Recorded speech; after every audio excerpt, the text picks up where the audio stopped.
Hello, hello, hello, hello, hello! Good morning mga kahabis at mga kalodi. Good morning Pilipinas! Ayan.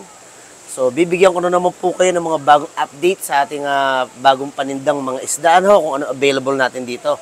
Ayan, nandito na naman po tayo sa stall number 14. Ayan. Ayan, kasama ko na naman si Kenneth ito sa ating shop. Ayan. Kumusta raw kayo dyan, mga kahabis, mga kakalodi? Ayan, tsaka si Almira. Ayun, si Almira. Hello, Almira. Good morning! Ayun, okay. So, ito ho yung mga nakahelera natin mga isda. Ayan po sila, oh. Ayan, oh. Ayan, may mga bago po tayong dating dito, ano ho. Ayan, oh. Ikot tayo, ikot, yan, ha. Dito po yan, ha, sa Aqualan Alley, mga kahabis at mga kalodi, ha. Ayan, mga kasama namin, mga isda natin, yan. Siyempre, mga aquatic plants po. Ayan, meron tayong mga pang rockscaping, mga driftwood, yan, meron din po tayo, at kung ano-ano pa mga accessories para sa inyong mga aquarium. Alright? So, sa mga kahabis at mga kalodi po natin dyan, na mga napadaan lang sa ating channel, welcome po sa Ping Imson Vlog. At syempre, sana wag niyo po sanang kalimutan mag-like, share, and subscribe. At pindutin niyo po ang bell button at piliin niyo po ang all para lagi po kayong nakasubaybay sa ating mga bagong video. So, paano mga kabis, mga kalodi? Huwag na po kayong maiinip. Diyan lang kayo, huwag kayo alis at sisimulan na po natin, ha? Alright.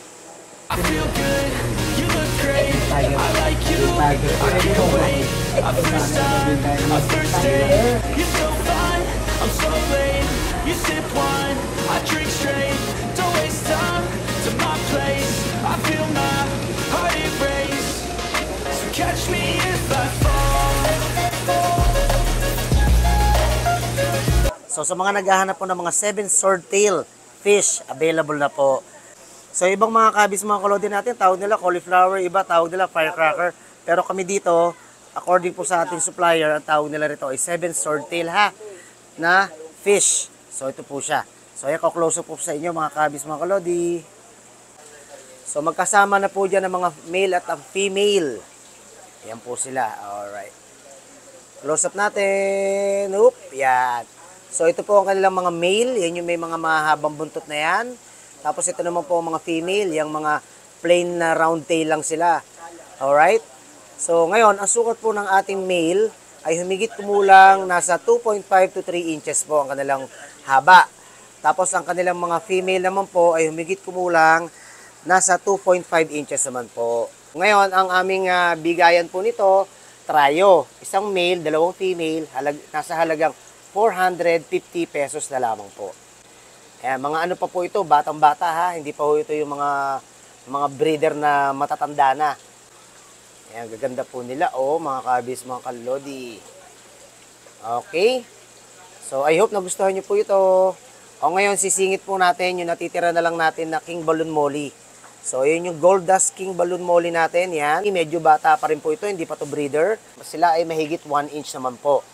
Ang presyo natin dyan, 1 pair, nasa 450 pesos naman po siya. Ilan na lang po? 2 pair na lang po yata natitira rito. Yung pa, isa, Ayan, tapos, nag-iisa na lang yung gold natin. Yun, Ayan, yung Gold King Balloon Molly. Iba, tawag nila Gold Platinum. Ayan siya. Okay, so, kung sino mo po mga interesado sa mga pinakita ko at mga gusto mag-inquire, ha, huwag niyo pong kalimutan mag-direct PM lamang po kayo sa aking personal messenger, Ping Imson, ha. Usap po tayo. Okay. Alright, mga kahabis at mga kalodi, meron naman po tayo dito mga breeder ng mga balloon molly. Okay, bago natin pagpatuloy natin video, magsa-shoutout po muna tayo. Pero bago po yun, syempre, babatiin ko po muna ang aking ninang Omat ng happy birthday. Wishing you good health and syempre, more birthday to come. Lagi po kayo mag-iingat dyan. At si Daniel po nagpabati po sa inyo nito, ninang Omat. So, shoutout sa inyo dyan, Daniel. Okay, at shoutout din po sa lahat ng mga taga-Apahap. Yan. Okay, shoutout po kay Gilmer Abelido Sosa. Shoutout po kay Jimmer Alvarez from Taguig. At syempre, shoutout po sa inyong lahat dyan, mga taga-Taguig. At shoutout po kay John Rafael Oceana from Caloocan City. At shoutout din po syempre sa lahat ng mga taga-Caloocan City. At shoutout po kay Nelly from Cavite City. At shoutout din po sa lahat ng mga taga Cavite City. At shoutout po kay Rune from Naik, Cavite naman. So, sa lahat mo ng mga taga Naik, Cavite, shoutout po sa inyo lahat dyan. At shoutout po kay Abin Pace from Parañaque City. So, shoutout po sa lahat ng mga taga Parañaque City. Shoutout po kay Evenil Place from Cainta Rizal. Shoutout po sa lahat ng mga taga Cainta Rizal. At shoutout po kay Bong ng Dasmariñas, Cavite. So, shoutout po sa lahat ng mga taga Dasmariñas, Cavite. Sa lahat po ng mga nagpapa-shoutout, maraming salamat po.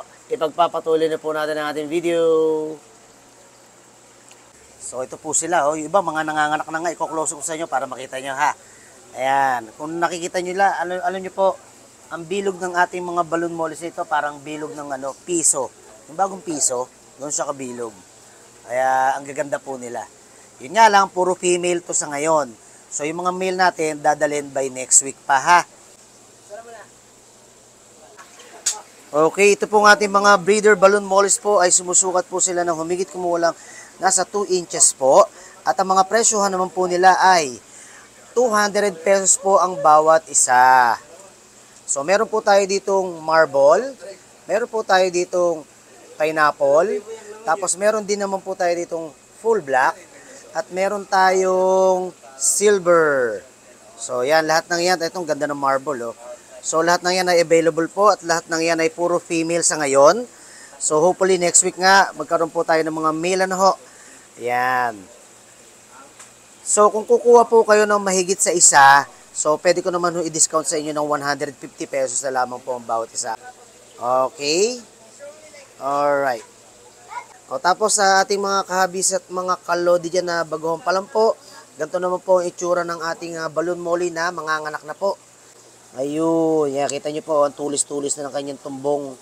Ayan, na nagtago. Ikot tayo, ikot tayo. Ayun. Ayan, ganyan po itsura niyan, ha. Ayun, Ayan, ganyan po siya pagka manganganak na. So, later, maglalabas na yan ng mga fry fish po yan. Ayan, palalapitin natin, tingnan natin yan, para lumapit sa atin. Yan. Ayan, kita nyo po, open na yung kanyang yung kanyang tumbong. Ayan, dyan po lalabas ang kanyang baby fry fish. Ayan. Ayun, Yan. Okay? Alright. Okay, mga kahabis at mga kalodi, pasok naman tayo dito sa ating shop. Ayan, para pakita ko naman po sa inyo ang ating tinatawag na longfin tiger bar fish. Ayan po siya, Ayan, so lapit natin sa inyo, ha. Alright, ang ating pong longfin na neon green tiger bar fish ay sumusukat po sila ng humigit kumulang nasa 1.5 inches. Sa mga naghahanap po ng ganitong klaseng tiger bar fish, ito available na po dito sa ating shop. So, ang presyohan po natin dito ay nasa 100 pesos ang bawat isa. Pero, dinidiscount na lang po natin sila ng 85 each. Okay? So, bibihira po yung ganitong klaseng tiger barb na long fin. Kaya medyo, medyo may price pa po siya. Medyo mataas-taas pa po ang price. Pero syempre, kung marami naman kayong kukunin, pwede pa rin po natin yung babaan pa ang ating presyo. Okay po. Kaya sana nagustuhan niyo po at sana ay nagandahan po kayo. Kakaiba po siya, yung ganda. Yung may mga naghahanap dito, yan, available na, ha. Pasyal na po kayo dito sa ating shop. Salamat po. At ito rin naman po ay bagong dating rin po. Ito naman ang neon na tiger bar fish. Hindi naman po siya long fin, ha. Para makita nyo naman po yung tsura niya, lalapit ko po sa inyo. Okay. Yan. So, yan po yung ating neon tiger bar fish. Okay, ang ating mga neon tiger bar fish po ay sumusukat po ng mahigit 1 inch lamang po. So, medyo malilit po siya, ha. Ang gaganda po niya, Kapamilya po sila ng ating mga tiger barb fish, yung kulay gold. So, yun po yung mga original nila. So, ito na po yung mga parang katulad ng mga glow tetrafish. So, mga nag-glow po sila, ha. Alright. So, ang presyo po ng ating mga glow tiger barb fish, ito po ay nasa 25 pesos na lamang po ang bawat isa. So, sa mga gusto maghanap ng ganitong klaseng tiger barb, ayan, available na po dito sa ating shop. Stall number 14, Aqualand Alley, Cartimar, Pasay City. Atin naman pong mga halaman naman, available po itong ating hornwort. O, sa mga naghanap sa inyo, meron na tayo rito ha. Ang kanyang stem ay nasa 1 dangkal mahigit. So, 5 stem na yon, 50 pesos na lang po siya. Okay? Aha. Yun po, sa mga naghahanap po ng mga guppy grass, ayan, ang dami nating guppy grass. Halagang 50 pesos lamang po ha. Hanap po ng mga albino algae eater or albino janitor fish. Ayan, ito, meron po tayo ha. Okay, ito pong ating mga albino janitor fish. Yan. Ang sukat po nila, humigit kumulang nasa 2.5 inches. O from head to tail yun ha. So, ang presyohan lamang po ng ating albino janitor fish po ay nasa 50 pesos lamang po ang bawat isa. Alright? Okay, yung malalaki wala na eh. Maliliit na lamang po ito. Salamat po. Okay, ito naman po ang ating tinatawag ng mga neon green or glow danyo zebra fish. Oh, yan na po sila. Oh. Okay, ang kanilang sukat po ay less than 1.5 inches. Alright? So, ang presyohan lamang po nila ay nasa 25 pesos lang ang bawat isa or 5 pieces for 100 pesos. Okay? Ito naman po ang ating mga goldfish. Yan. So, ito pa rin yung ating fancy fantail, double tail goldfish. Yan. Okay. So, ang wholesale at retail price natin dito, 15 pesos na lamang po ang bawat isa. So, ang sukat po ng ating mga fancy fantail goldfish po ay nasa less than 3 inches naman po. Okay.